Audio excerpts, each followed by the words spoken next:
Hello to the side and back. My name is Tokika Uzuru, also known as Toki, and this is the first video that I'm filming for the new year, and yeah, that's about it. Under normal circumstances, I would be making a video talking about how to deal with New Year's resolutions, but instead of that, I decided to go ahead and kind of like switch focus and talk about pieces of helpful advice for dealing with your mental health, because a lot of people might have focusing more on their mental health as their main, if not only, New Year's resolution for this year. So that is what we're going to be talking about today. Things that I have learned and advice that I could give for those who need assistance on bettering their mental health. Let's get into it. And the first thing to acknowledge when it comes to mental health is you have to figure out who you are in general. This is not only finding your true self, but accepting who you are. There are multiple different ways in which you can do that. There are multiple different journals that you can go ahead and grab that have different prompts to help you with that. I've also made a few videos talking specifically about getting to know yourself and like the self-love journey that I'm currently on. The one thing I can say though is getting to know yourself and getting to accept the person you are, it takes time. Pretty much like anything else that's worthwhile. The second thing that's on the list is to calm/heal any type of inner child wounds that you may or may not have. I have this entire mental process / idea of a lot of the habits that I have accumulated and do unconsciously stem from different points in my childhood where I did not know what else to do in that situation, so I just did what I thought was best. And short term it might have been, but long term it's not going to help me. And at least 3 ways on how you can go ahead and deal with healing / calming your inner child is through, of course, therapy. Again, they have journals with different types of writing prompts to help you with navigating that if you want to do that. Any type of activity that would be classified as childish. So like rolling down a very steep hill in the grass, but allowing yourself to have such a childish moment that you probably weren't able to have when you were a child. And the last one is meditation. Of course, not everyone believes that meditation actually works. So if you're one of those people, you don't have to. Third thing is creating systems for when you are at an emotional / mental low.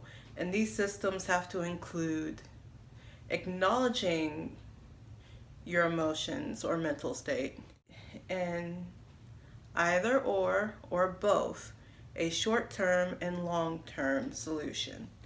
This is just depending on the amount of time you have while you're going through your emotional or mental low.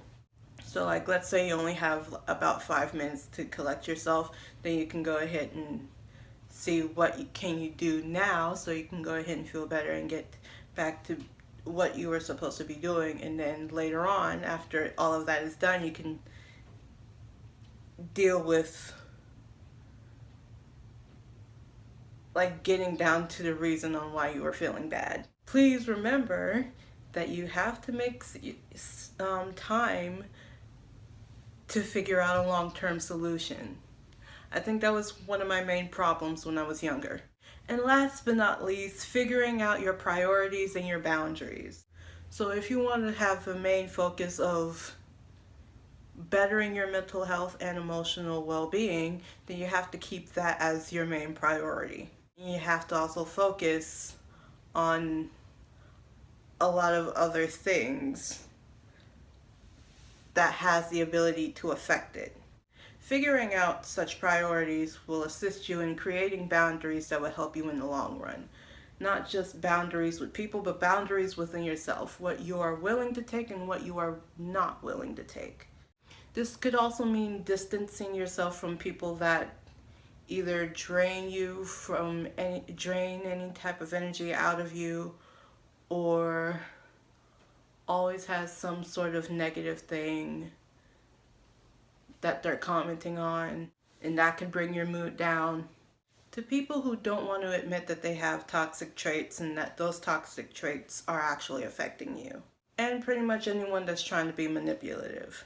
Manipulating you into doing something that you said that you weren't going to do, or manipulating you into changing your priorities. But surprisingly, that is all for today. Today? What? But surprisingly, that is all for today's video. I didn't realize that I didn't write down as much, and that everything that I wrote down was very precise, very specific. I didn't need to go too far into details. And I also didn't mess up that much, so I'm happy about that. Before I go ahead and do my thing, I would like to address the flower crown. I just felt like wearing a flower crown, and my hair is still like sort of straightened. The ends are a bit of a mess though. With all of that done, we can get into the stereotypical YouTuber outro, where I, as a stereotypical YouTuber, would ask you to do the following. Don't forget to like, share, subscribe, hit the notification bell to be notified of whenever I post, and any type of questions, comments, concerns, or ideas for future videos can be put into the comments section down below. And all that being said, my name is Toki Uzuru, also known as Toki, and this is Toki saying Toki out.